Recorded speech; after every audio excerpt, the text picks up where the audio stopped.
Line হয়ে গিয়েছে চুপ আপনার জন্য আপনার দেখানো তো লাইন হয়ে গিয়েছে।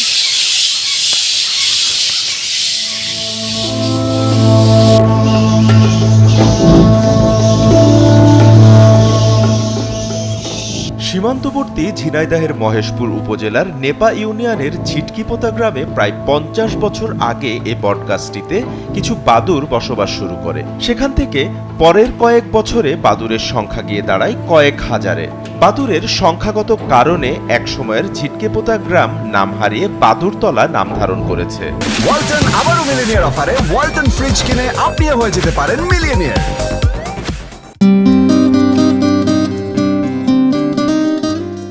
বাদুড়তলা গ্রামের মানুষজনও বিলুপ্ত প্রজাতির বাদুড় শিকার ও উত্ত্যক্ত না করায় এ বাদুড় যেন স্থায়ী আসন গেড়েছে।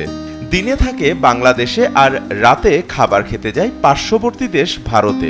খাবার খাওয়ার পর ভোর রাতে আবার ফিরে আসে। গাছটিতে থাকা ৮ থেকে ১০ হাজার বাদুড়ের বসবাস দেখতে প্রতিদিন গ্রামটিতে ভিড় করছেন দর্শনার্থীরা। অনেক বাদুড় আছে, এখানে ৬-৭ হাজার বাদুড় আছে। প্রত্যেক দিনে লোকজন আসে দেখতে, দূর দূরান্ত থেকে লোকজন আসে দেখতে। আমাদের বাদুড়ের একটা ঐতিহ্য, এখানে ৫-৭ হাজার বাদুড় আছে। এই বাদুড় আমাদের গ্রামের কোনো ক্ষতি করে না। আমাদের এই ঝিটকিপোতা বাদুড়তলায় যে বটগাছে যে বাদুড়গুলো আছে এটা প্রায় ৫০ বছর থেকে এখানে আছে। এই বাদুড়গুলো রাত্রে খাবার সংগ্রহ করার জন্য পার্শ্ববর্তী ভারত সহ বিভিন্ন জায়গায় তারা খাবার সংগ্রহ করার পরে আবার ফিরে আসে এবং দিনের বেলায় তারা ওই বটগাছে থাকে। এই বাদুড়গুলো আমাদের পার্শ্ববর্তী ভারত থেকে রাত্রি খেয়ে দিয়ে আসে, আবার সকালবেলা ঠিক রীতিমতো গাছে চলে আসে। এবং এইটা আমাদের গ্রামের জন্য অনেক ঐতিহ্য বলে আমার মনে হয়। আমাদের এই বাদুড় দেখতে দেশের দূর দূরান্ত থেকে লোকজন আসে। স্থানীয়রা বলছেন বাদুড়গুলো এখানে নির্ভয়ে বসবাস করছে বহুকাল ধরে। বাদুড় নিয়ে কল্পকাহিনী আর কুসংস্কারের যুগও কেটে গেছে। এরা তাদের উপকারী করছে, কীটপতঙ্গ খেয়ে ফসলকে রক্ষা সহ ফুল ফলের পরাগায়ন সৃষ্টি করছে। মানব কল্যাণকারী ও পরিবেশ বান্ধব এই স্তন্যপায়ী প্রাণীটি রক্ষায় প্রয়োজনীয় পদক্ষেপ নেয়ার দাবি তাদের। পরিবেশ সংরক্ষণে আমাদের অনেক ভূমিকা রাখে।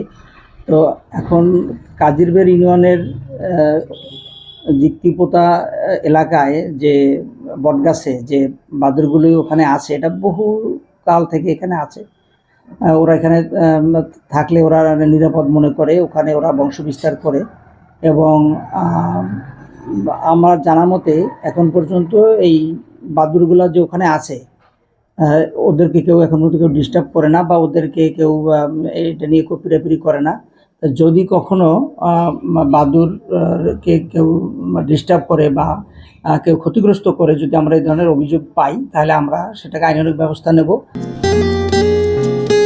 SATV digital.